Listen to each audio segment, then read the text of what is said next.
Hi friends, welcome to my channel Lakshya education.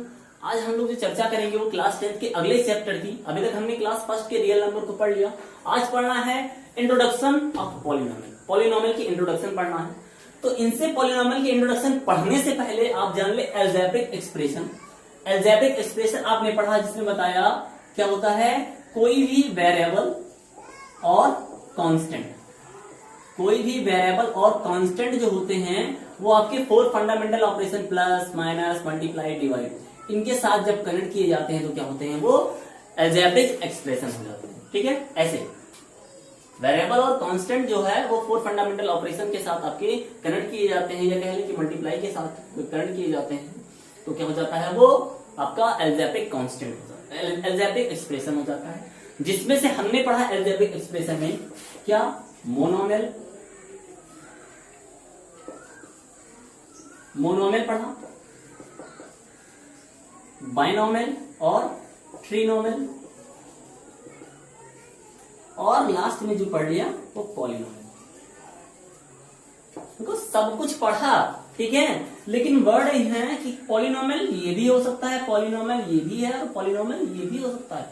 फिर अलग करने के चांसेस क्यों है, तो देखते हैं, इनको भी समझते हैं क्या है। तो आप पॉलिनोमियल के बारे में पढ़ना है। तो पॉलिनोमियल क्या होता है, कांस्टेंट जो होते हैं और वेरिएबल, कांस्टेंट और वेरिएबल साथ साथ रखे जाते हैं और वेरिएबल की पावर क्या होती है, 1 होती है। और उसके बाद में जो कुछ भी आपको टर्म यूज करना है आप उसमें यूज कर सकते हैं। ठीक है, कांस्टेंट और वेरिएबल पावर n रखा जाता है और प्लस माइनस के साथ कुछ भी आप उसमें ऐड करते चले जा सकते हैं। ये आपका क्या होता है, जनरल फॉर्म ऑफ पॉलिनोमियल का होता है। लेकिन कुछ कंडीशन इसके हैं। कंडीशन क्या है कि जो कोफिशिएंट होना चाहिए, ठीक है, कोफिशिएंट किसका, वेरिएबल का, जो ये वेरिएबल है इसका ये जो कोफिशिएंट आगे रखा गया है, कांस्टेंट हमने जो लिखा है वो क्या होना चाहिए, एक रियल नंबर होना चाहिए। क्या होना चाहिए, रियल नंबर होना चाहिए। ओके, और क्या हो सकता है इसका, जो पावर हो, ध्यान रखना है क्या, पावर किसका, पावर वेरिएबल का, वेरिएबल की बात कर रहे हैं। पावर जो होना चाहिए वो क्या होना चाहिए, non negative integer, non negative integer होनी चाहिए। ओके, और जो पावर अभी भी कह सकते हैं कि पावर जो हो वो नॉन फ्रैक्शनल हो। ठीक है, नॉन फ्रैक्शनल, आपने इंटीजर कहा इतना मस्ट है, लेकिन हम और भी इसमें ऐड कर सकते हैं कि जो पावर हो वो नॉन फ्रैक्शनल होना चाहिए। अगर सर्च कहीं लगे हैं, ठीक है, सपोज अगर आपके सर्च लगे हैं तो वो उस टाइप के, जैसे अगर आप यहाँ 3 लिखा हो तो बीच में पावर यहाँ 3 नहीं होना चाहिए। ये इस केस में क्या हो जाएगा, ये एक पॉलिनोमियल हो जाएगा। ओके, तो ये डिग्री क्या होती है भाई, जरूरी है, सबसे ज्यादा मेन आपको ये जरूरी है। डिग्री, डिग्री क्या होती है, highest power of polynomial PX, highest power of PX is known as its degree. जो भी इस केस में, सपोज यहां हमने लिखा है x³ प्लस 2x + 3, अब इसमें हाईएस्ट पावर कितना है, 3, x² प्लस x + 1 कितना है, 2 है। तो ये सभी क्या है, उसके डिग्री है। ये सभी क्या हो जाएंगे, डिग्री हो जाएंगे। अब डिग्री में भी कुछ कंडीशन है, उनको देख लेते हैं। सपोज अगर डिग्री 1, ठीक है, डिग्री आपका 1, यहां बात करेंगे डिग्री आपका अगर 2 हो, और ये जो है वो डिग्री अगर आपका, ठीक है, 3 होता है तो नाम क्या होंगे। अगर डिग्री 1 है किसी में, दोस्तों ध्यान रखना, बहुत अच्छे से आप देखें, बिल्कुल मैं आपको पूरी चीज पढ़ाऊंगा, जितने भी इंट्रोडक्शन इससे संबंधित हैं, जो आपके रिलेटेड हैं, मैं आपको सब कुछ बताऊंगा, बस आप वीडियो को पूरा देखते रहें। डिग्री, अब अगर यहाँ डिग्री 1 है तो इसको क्या कहा जाता है, लीनियर कहा जाता है, लीनियर पॉलिनोमियल। ये क्या है आपका, लीनियर पॉलिनोमियल है। और अगर डिग्री 2 है वो क्या होता है आपका, क्वाड्रेटिक पॉलिनोमियल। ठीक, और अगर डिग्री आपका जो है 3 है तो इसको क्या कहा जाता है, क्यूबिक पॉलिनोमियल। ठीक है, क्या कहते हैं इसको, क्यूबिक पॉलिनोमियल। एग्जांपल देख लेते हैं, x + 3, x² + 2x + 1, और ये जो आपके हो जाएंगे x³ + 2x² + 3x + 1। ये आपके क्या हो गए, एक एग्जांपल हमने देख लिया। तो कहेंगे भाई ये अगर ऐसा है तो बताइए इसका जनरल फॉर्म क्या हो सकता है, कुछ हो सकता है ना, आप उसको भी करके देख सकते हैं। जैसे मान लो ए एक्स प्लस बी। ये क्या है? किसी भी लीनियर पॉलिनोमियल का जनरल फॉर्म है। ए x square plus b x plus c, ये क्या है? क्वाड्रेटिक पॉलिनोमियल का है। और ये a x cube b x square plus c x plus d, ये क्या है आपके? ये जनरल फॉर्म है क्यूबिक पॉलिनोमियल का। Okay, cubic polynomial.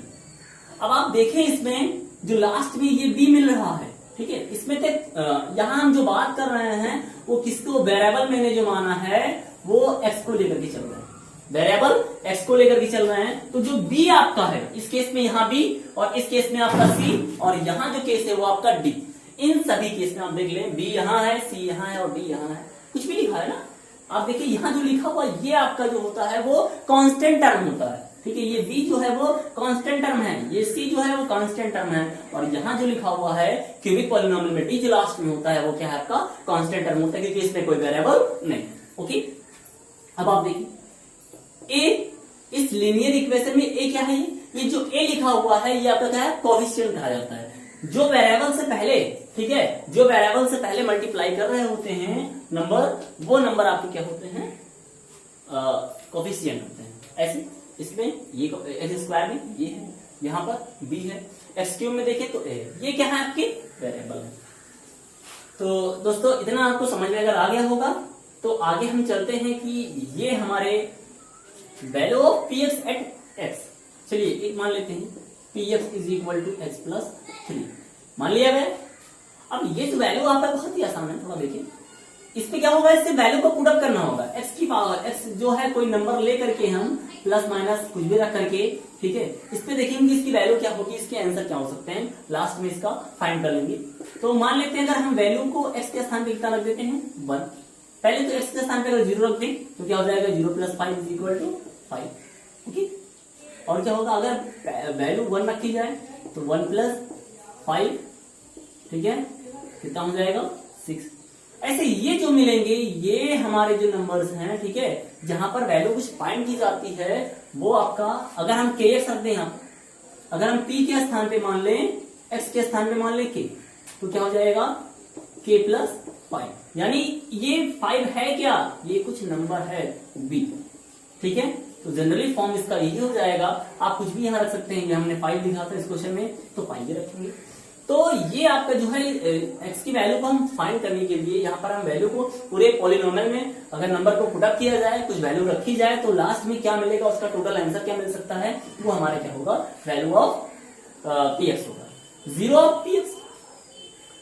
ऐसी वैल्यू जैसे हमने लिखा था P X is equal to X plus 5। अब यहाँ एक्स की ऐसी वैल्यू, कई वैल्यूज इसकी यहाँ निकल सकती हैं, लेकिन एक्स की ऐसी वैल्यू जिसमें कि क्या हो जाए, ये पी एक्स 0 हो जाए, ठीक है। The value of x at which the px will be becomes 0। अगर ऐसा हो रहा है तो मान लेते हैं x plus 5 is equal to 0। हम कुछ मानेंगे तो x is equal to, then x is equal to -5। ये -5 जो है वो क्या है आपका? 0 ऑफ पॉलिनोमियल, ठीक है, 0 ऑफ पॉलिनोमियल ये क्या है? -5। स्टूडेंट देखते हैं क्वेश्चन नंबर फर्स्ट। यहां पर कुछ ग्राफ बने हुए हैं और ये ग्राफ जो है वो किसके हैं? पॉलिनोमियल के ही हैं। मतलब यहां पर हम ये समझ सकते हैं, सीख सकते हैं कि एल्जेब्रिक एक्सप्रेशन या एल्जेब्रिक फॉर्म में ही पॉलिनोमियल नहीं, उसके साथ साथ, ठीक है, क्या हो सकता है? ग्राफिकल फॉर्म में भी पॉलिनोमियल हो सकता है। तो इस केस के लिए हम इतने ग्राफ जो देख रहे हैं आपके एक्सरसाइज में है और उनको सबको देखते हैं। आपको ध्यान रखना है कि फाइंड क्या करना है? Number of zeros. आपको नंबर ऑफ जीरोज फाइंड करने हैं, बट आपने एक्सप्रेशन पढ़ा होगा P X is equal to, ठीक है, P X is equal to, हम लीनियर इक्वेशन की अगर बात कर लें तो क्या होता है? ए x plus B, A x plus B. अब इससे क्या हमको जानकारी मिली कि जो ये पी एक्स की वैल्यू है वो किस पर डिपेंड है? वाई। ओके, ये क्या है? वाई। मीन्स हमको ये देखना है कि जितने भी जीरोज होंगे वो किस पर होंगे? एक्स एक्सिस पर ही डिपेंड होंगे। मतलब जितने भी आप देखेंगे नंबर ऑफ जीरो जो हमें मिलेंगे वो अगर एक्स एक्सिस को क्या कर रहे होंगे? कट कर रहे होंगे, या इंटरसेक्ट कर लें, कट नहीं, इंटरसेक्ट। ओके, ये ध्यान रखना, इंटरसेक्ट अगर कर रहे हो या टच करके ही निकल जाए कहीं भी, वही क्या होंगे? आपके जीरोज हो जाएंगे। तो पहले केस में हम देख रहे हैं यहाँ नंबर ऑफ जीरोज कितना हो जाएगा। ये फर्स्ट क्वेश्चन आपका है, ठीक है, फर्स्ट क्वेश्चन है और इसमें से बताना है नंबर ऑफ जीरोज। तो आपको देखो ये जो आपका जा रहा है, लाइन जा रहा है, ठीक है, ये एक लाइन जा रहा है, क्या कहीं उसने इंटरसेक्ट किया एक्स एक्सिस को? नहीं किया। अरे जब नहीं करेगा तो नंबर ऑफ जीरोज कितने होंगे? जीरो, यानी कि इसमें जीरोज है ही नहीं, नंबर ऑफ जीरोज नहीं। देखते हैं हम इस क्वेश्चन में, देखिए कि ग्राफ स्टार्ट यहां से हो रहा है, वाई एक्सिस को कट कर रहा है, इंटरसेक्ट कर रहा है, उससे मतलब नहीं है। मतलब किससे? एक्स एक्सिस, जो एक्स एक्सिस होगा उसी पे कट करेगा और नंबर ऑफ जीरोज कितने होंगे। तो यहां पर इस देखिए कितने हैं नंबर ऑफ जीरोज, कितने होंगे? 1। नंबर ऑफ जीरो कितने हुए इसमें? 1। यहां देखते हैं क्वेश्चन, फर्स्ट ये कट किया, सेकेंड यहां, थर्ड यहां, तो नंबर ऑफ जीरोज कितने हुए? नंबर ऑफ जीरोज कितने हुए? 3। कितने हुए नंबर ऑफ जीरोज? 1 2 3। 3 पॉइंट में इंटरसेक्ट कर रहा है, इसलिए क्या हो जाएगा? नंबर ऑफ जीरोज 3 हो जाएंगे। 1 2। ये मतलब नहीं रखा है कि आप जो है वो राइट हैंड साइड पे है या लेफ्ट हैंड साइड पे है। अगर एक्स एक्सिस पे कट कर रहा है, वही अब नंबर ऑफ जीरोज हो जाएंगे। कितने होंगे? नंबर ऑफ जीरोज कितने हुए इसमें? 2। यहां देखिए 1 2 3 4, कितने हो गए number of zeros? Number of zeros जो हो गए, ठीक है, वो कितने? 4। यहां पे देखिए 1, यहां देखिए सिर्फ टच करके निकल जा रहा है। अगर टच कर रहा है मीन्स इंटरसेक्ट, किसी एक पॉइंट पर क्या करेगा? वो इंटरसेक्ट करेगा, तो यहां भी एक पॉइंट हो जाएगा और एक पॉइंट यहां। यहां नंबर ऑफ जीरोज कितने हुए? कितने हो गए? नंबर ऑफ जीरोज जो हो गए वो कितने हुए? यहां पर भी 3 हो गए। फ्रेंड्स, अगर आपको आज का वीडियो पसंद आया हो तो चैनल को सब्सक्राइब करके बेल आइकन को प्रेस कर लें, जिससे कि नई वीडियो आपको तुरंत मिलते रहें।